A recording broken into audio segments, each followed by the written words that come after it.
Bueno, y está en el estudio el doctor Abundis. Paco, ¿cómo estás? ¿Cómo estás, Leonardo? ¿Qué dices? Gran gusto verte. Día, igualmente. ¿Qué tema vamos a abordar hoy? Pues mira, pues uno que está en las noticias todavía, que nos ocupó todo el fin de semana, que es para efectos prácticos la tercera consulta de este gobierno, ¿no? La de Huesca. La de Huesca.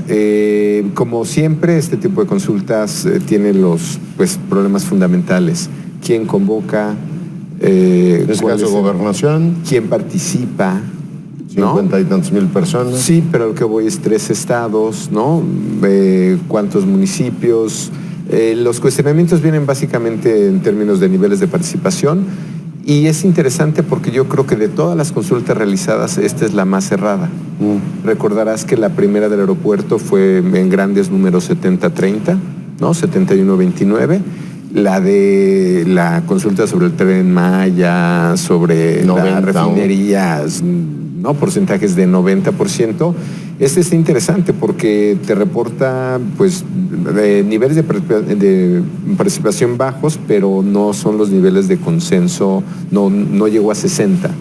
41% tuvo el no, ¿verdad? Así es, ¿no? Entonces, bueno, si revisamos qué fue lo que sucedió, se realizó, van a ver en un primer gráfico, en Morelos, en un total de 36 municipios. Esto ya sería una razón para cuestionarlo, ¿no? O sea, digamos, no es en todos los municipios. Puebla 15, Tlaxcala 9. En principio, una forma de justificar esto es los lugares por donde estaría el nivel de afectación. El método para participar fue credencial de elector, fecha 23 y 24 de este mes de febrero y el horario de 8 a 18 horas. Los módulos instalados fueron 147. Esto pues es lo que es una primera razón que te limita la participación, Leonardo, ¿no? Es decir, creo que sí, cuando venga el debate sobre las consultas, que como bien sabes está agendado en el Congreso. Ya está, ¿no? El propio Muñoz Ledo lo tomaba ayer. Creo que van a empezar a salir estas limitantes, ¿no? Mario Delgado dijo, no es legal, pero es legítima, ¿no? Sí, que es que nuevamente entras a los temas de cuando esté legislada, en qué términos se van a dar estas condiciones. Forma de plantear la pregunta, que sería tal vez cuestionable para algunos. Cuando tú tienes temas de discusión, puedes tener, como fue el tema del aeropuerto, 2 opciones, ¿no? Que en este caso era Santa Lucía o Texcoco, ¿qué hacemos? O puedes simplemente lo hacemos o no lo hacemos, ¿no? Que fue, eso se le llama cuando tiene sentido o tiene valencia, ¿no? ¿Está usted de acuerdo que inicie la operación de la termoeléctrica de Huesca de la CFE? Esa sería simplemente sí o no. ¿Está de acuerdo que inicie la operación del proyecto integral Morelos y la termoeléctrica de Huesca de CFE?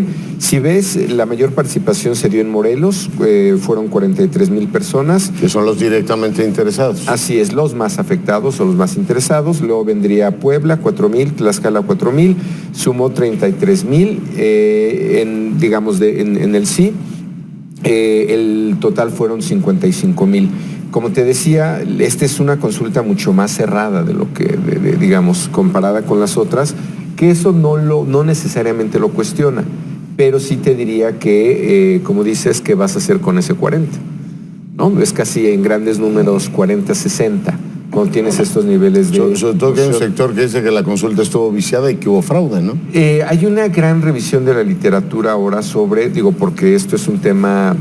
para bien o para mal, que está, que te puede llevar a la discusión del Brexit, de lo que está pasando en Cataluña, es preocupación de los escoceses, desde cómo se hacen, quién convoca, quién organiza, y es interesante porque en algunos foros académicos, Leonardo, hay preocupación porque es casi, hay evidencia de que las consultas, en lugar de resolverte un problema, te polarizan. Bueno, te trasladan, pero a la comunidad, todos los problemas. En este caso tienes este broncón. Pero, así es. A ver, pongo un ejemplo. Aquí en la capital estamos viviendo un periodo absolutamente tranquilo, de consenso con autoridades legítimas y un amplio margen de Morena. Bueno, un diputado de la mayoría, ¿no se le ocurre mejor idea, Paco, que decir, vamos a hacer una consulta para ver si revisamos el horario de verano? Y uno dice, oye, estamos muy en paz, ¿por qué nos traslada una bronca para que yo me pelee con Mariano si él está a favor o no del horario de verano? Es decir, oiga, ¿que no tenemos mil cosas que hacer para que la autoridad nos baje a la comunidad broncas y politice asuntos que no tendrían por qué politizarse? Finalmente, el horario es una convención. Al rato nos van a preguntar si queremos que la luz verde indique que te detengas, ¿no? Pues finalmente vamos a consultárselo a la comunidad, a lo mejor les gusta más el verde y uno dice, ¿qué necesidad tienes de trasladar todas las broncas a la comunidad? Y otro tema que platicaba con la subsecretaria Álvarez, que me pareció una mujer muy inteligente y sensible, le digo, bueno, si el camino que lleva hoy la democracia es, por ejemplo, la francesa, es que todo se lleve a las comunidades, o sea, este movimiento de los chalecos amarillos está planteando un desafío al Estado Nacional como un articulador de las demandas y un organizador de la convivencia. Si yo voy a preguntar absolutamente todo si tomo té de manzanilla o hierbabuena,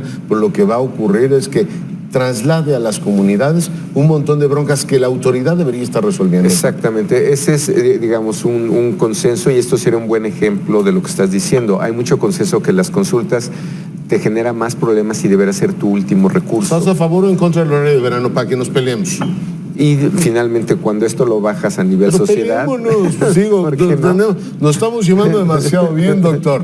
Sí, ese trasladas es el tema. Broncas artificiales. Y dado lo que pasó el fin de semana, quema de boletas, manifestaciones violentas, sí te dice que habría otra forma tal vez de resolver pues esto. Yo no creo que el presidente dé su brazo a torcer, ni gobernación, porque finalmente fue la que convocó, pero la mayoría ya mandó dos señales. O sea, Mario Delgado y Porfirio Muñoz Ledo dijeron, a ver, no podemos seguir consultando así, y por supuesto de aquí al 21 de marzo no podemos tener una consulta en la cual preguntemos el tema de la Guardia Nacional o el tema del enjuiciamiento a los presidentes o el Consejo Asesor del Presidente. Creo que este es un buen ejemplo de lo que te podría llevar, digamos, esto fue en 3 estados, los eventos pasaron en Morelos, ¿no?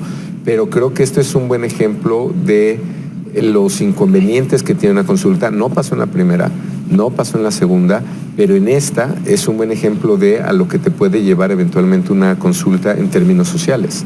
Y yo creo que lo que vimos, o sea, las acciones violentas te hablan de debería de haber una alternativa de forma de procesar esto y no necesariamente, como bien dices, bajarlo a la sociedad. Lo que pasa es que la primera fue con movilización del partido, con movilización directa de Morena, con lo cual pues tenías garantizada una parte del voto, pero en este caso fue directo ante un tema candente que sí divide a las comunidades. Ven, yo creo que el tema es interesante. Además le decía a la subsecretaria, es profundamente reaccionario ese método como de comunas, de ir preguntando absolutamente todos, y en el fondo profundamente desgarrador para el tejido social, ¿no? Y ojo con los defensores del directismo.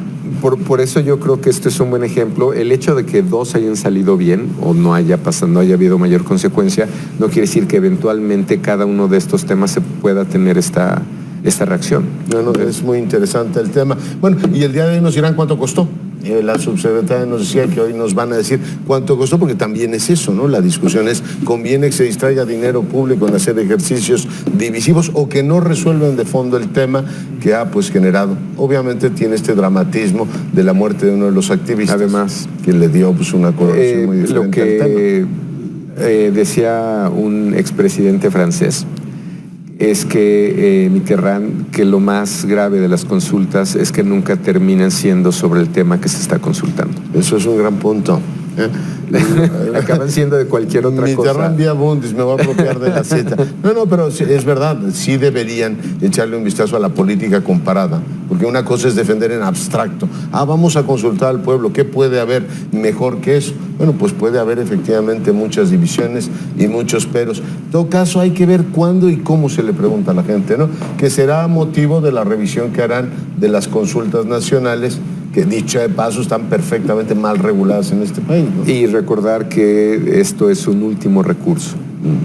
Es cuando ya no pudiste negociar, cuando no pudiste procesar. Entonces hay un perdedor claro. Oye, y en otro momento a ver si abordas el asunto de la revocación de mandato, porque las consultas están ligadas también a este asunto de la revocación de mandato.